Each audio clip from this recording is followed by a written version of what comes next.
जय हिंद मित्रों, मैं advocate Arun Kumar AKS study में आपका स्वागत करता हूं। कल मित्रों मैं इंडियन कॉन्स्टिट्यूशन के बारे में कुछ बताया था, आज उससे आगे बताएंगे, लेकिन उससे पहले कुछ में एक सुधार करना चाहता हूं। जो इंडियन कॉन्स्टिट्यूशन का प्रियम्बल याद करने के लिए जो मैं निमोनिक बताया था, उसमें doctor triple S Subba Rao एक नाम है मेरे दोस्त का, वो दूसरा था जेल, JEL, जेल में फ्रेटर्निटी, मतलब जेल में आदमी जाता है तो वहाँ तो कम से कम शांत रहेगा और भाईचारा का संबंध बना के रखेगा, तो जेल में फ्रेटर्निटी। कल मैंने सिर्फ बताया था JEL, जेल नहीं, 3 वर्ड है उसमें, जेल में फ्रेटर्निटी। तो doctor triple S Subba Rao से होगा, D से हो जाएगा डेमोक्रेटिक, R से रिपब्लिक, S से सोवरिन, नेक्स्ट S से सोशलिस्ट और नेक्स्ट S से सेकुलर। इतना कंट्री को इस रूप में बनाया गया है इंडियन कॉन्स्टिट्यूशन में, है ना। ये कहाँ लिखा है? ये प्रेम्बल में लिखा है। और प्रेम्बल में और क्या लिखा है? तो जनता को क्या मिलेगा, तो जनता को बोला है कि 4 चीज मिलेगा। कल मैंने 3 ही बताया था। एक तो जस्टिस मिलेगा, किस चीज का? Social, economic and political justice. दूसरा जेल, JEL, जेल में फ्रेटर्निटी।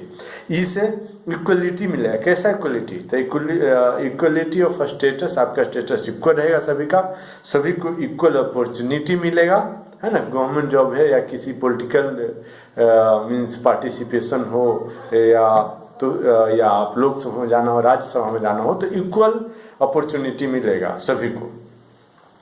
उसके बाद JEL, L से लिबर्टी, आपको लिबर्टी ऑफ थॉट रहेगा, लिबर्टी ऑफ एक्सप्रेशन रहेगा, लिबर्टी ऑफ बिलीफ रहेगा, लिबर्टी ऑफ फेथ रहेगा, लिबर्टी ऑफ वर्शिप।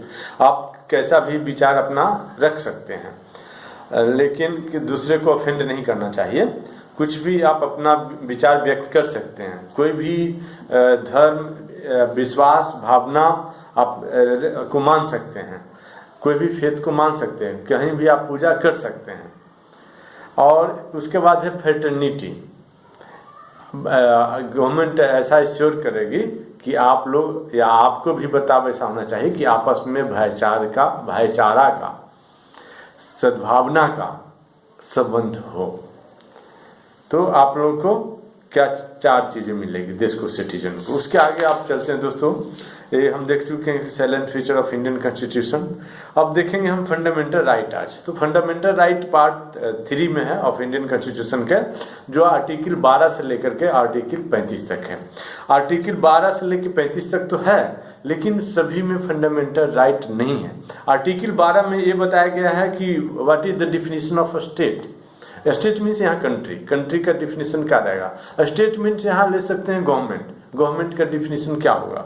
दूसरा 13 में बताया कि कोई चीज यदि फंडामेंटल राइट के विरुद्ध है, कोई एक्ट हो, कोई रूल हो, कोई रेगुलेशन हो, कोई पॉलिसी हो, कोई इंडियन कॉन्स्टिट्यूशन में ही कोई आर्टिकल बनाया गया हो, तो वो वाइड होगा, है ना। Any law inconsistent with fundamental right is wide. उसके बाद आर्टिकल 14 से आर्टिकल 18 में बताया गया है कि आपका मूल अधिकार क्या क्या होंगे, मतलब राइट टू इक्वलिटी, है ना, आपकी समानता के अधिकार को बताया गया है। उसके बाद आर्टिकल 19 में से लेकर के आर्टिकल 22 तक राइट ऑफ फ्रीडम बताया गया, स्वतंत्रता के अधिकार बताया गया है। उसके बाद आर्टिकल 23 से लेकर के आर्टिकल 24 तक, मतलब 2 आर्टिकल है, राइट अगेंस्ट एक्सप्लॉयटेशन बताया गया है कि आपको कोई एक्सप्लॉयटेशन नहीं कर सकता, आपका शोषण नहीं किया जा सकता है दोस्तों। उसके बाद right to freedom of religion बताया गया है आर्टिकल 25 से लेकर के आर्टिकल 28 तक में। उसके बाद कल्चर एंड एजुकेशनल राइट बताया गया है आर्टिकल 29 से लेकर के आर्टिकल 31 में। उसके बाद दोस्तों saving of certain clause article 31 से लेकर के बताया गया है आर्टिकल 31D में, 31A से 31D में। उसके बाद बताया गया दोस्तों राइट टू कॉन्स्टिट्यूशनल रिमेडीज, है ना, आर्टिकल 32 से लेकर के आर्टिकल 35 में बताया गया है। अब हम दोस्तों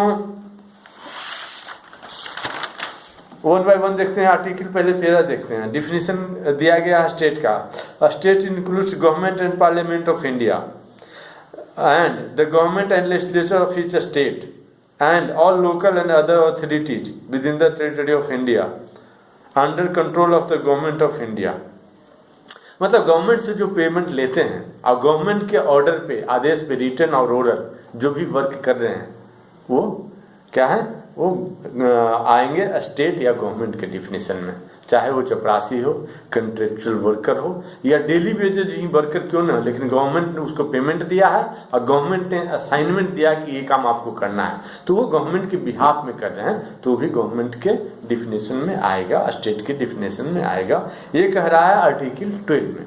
आर्टिकल 13 में क्या आ रहा है कि कोई भी लॉ आप बना रहे हैं वो लॉ वाइड होगा, वो लॉ शून्य होगा, वो लॉ का वैल्यू नहीं होगा if it is inconsistent with fundamental right. Fundamental right के विरुद्ध आप कुछ बना रहे हैं कानून या आर्टिकल ही क्यों ना इंडियन कॉन्स्टिट्यूशन में आप इंसर्ट कर रहे हैं, इंडियन कॉन्स्टिट्यूशन के अमेंडमेंट वाला, तो वाइड होगा। आर्टिकल 14 से लेकर 18 तक है दोस्तों राइट टू इक्वलिटी। तो 14 में क्या क्या, इक्वलिटी बिफोर लॉ, कानून के समक्ष हम सभी लोग एक समान हैं, कोई ऊंचा कोई नीचा, कोई अमीर कोई गरीब, कोई किसी को ज़्यादा प्रिविलेज किसी को कम प्रिविलेज, ऐसा नहीं है। उसके बाद आर्टिकल 15 में कहता है provision of discrimination on ground of religion, race, caste, sex and place of birth, है ना। इसको हम निमोनिक्स याद किए हैं कि प्रोविजन मना है किस ग्राउंड पे, तो एसपी सीआरआर, एसपी का होता है full form superintendent of police और सीआरआर का कैश रिजर्व रेशियो, निमोनिक बनाया मैं दोस्तों, तो इससे क्या याद रह जाएगा। तो किस ग्राउंड पे डिस्क्रिमिनेशन नहीं होगा, तो एसपी, सेक्स के आधार पर कि सेक्स मेल है फीमेल है, सबको बराबर माना जाएगा, उसके आधार पर गवर्नमेंट कोई डिस्क्रिमिनेशन भेदभाव नहीं करेगा। उसके बाद प्लेस ऑफ बर्थ के आधार पर कोई भेदभाव गवर्नमेंट नहीं करेगा, है ना। उसके बाद सी से हो गया कास्ट के आधार पर गवर्नमेंट कोई भेदभाव नहीं करेगा। उसके बाद हो गया आर से रिलीजन, धर्म के आधार पर कोई भेदभाव नहीं होगा। उसके बाद नेक्स्ट आर हो गया रेस मतलब गोरा काला, उसका मूल वंश गोरा है, मूल वंश काला है, उसके आधार पर कोई भेदभाव नहीं होगा। लेकिन आपको दोस्तों यहाँ हमारे से सहमत नहीं होते होंगे, क्योंकि इसी आधार पर तो भेदभाव किया जा सकता है, तो इसका हम अलग प्रोविजन है कॉन्स्टिट्यूशन में, उसको देखेंगे, उसको पढ़ेंगे कि कास्ट के आधार पर तो रिजर्वेशन है, तो गवर्नमेंट में बता दिया गया है कि जो आर्थिक रूप से पिछड़े वर्ग हैं उनको लिए विशेष आरक्षण का सरकार प्रावधान कर सकती है, ऐसा लिखा कि वो हम बाद में पढ़ेंगे। बोलो कि प्लेस ऑफ बर्थ के नाम पर है कि एक स्टेट के लोग दूसरे स्टेट में एग्जाम देते हैं तो वहाँ उनको रिजर्वेशन वगैरह नहीं मिलता है, तो उसको भी हम इंडियन कॉन्स्टिट्यूशन में आगे पढ़ेंगे, है ना। अभी बस इतना देखना है कि 15 आर्टिकल ए कह रहा। आर्टिकल 16 कहता है equality of opportunity in matter of public employment. यदि सरकारी नौकरी लेते हैं आप, सरकारी नौकरी प्राप्त करते हैं तो इक्वल अपॉर्चुनिटी सबको मिलेगा, इस किसी को ज़्यादा किसी को प्रिविलेज कुछ नहीं मिलेगा। बोलो है तो हम बाद में देखेंगे दोस्तों, डिस्क्रिमिनेशन जो है बाद में देखेंगे।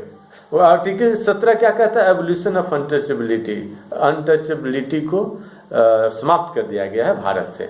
उसके बाद आर्टिकल 18 को देखते हैं दोस्तों कि एबोलिशन ऑफ टाइटल को समाप्त कर दिया है, लेकिन एजुकेशन के ग्रहण करके आपको कोई टाइटल मिलता है जैसे डॉक्टर या कुछ और, तो वो टाइटल समाप्त नहीं होगा।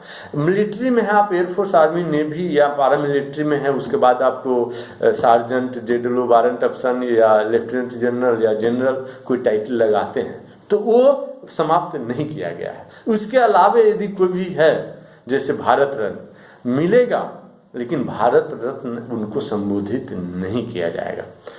नमस्कार दोस्तों, आगे देखेंगे हम राइट टू फ्रीडम आर्टिकल 19 से 22 तक। जय हिंद दोस्तों।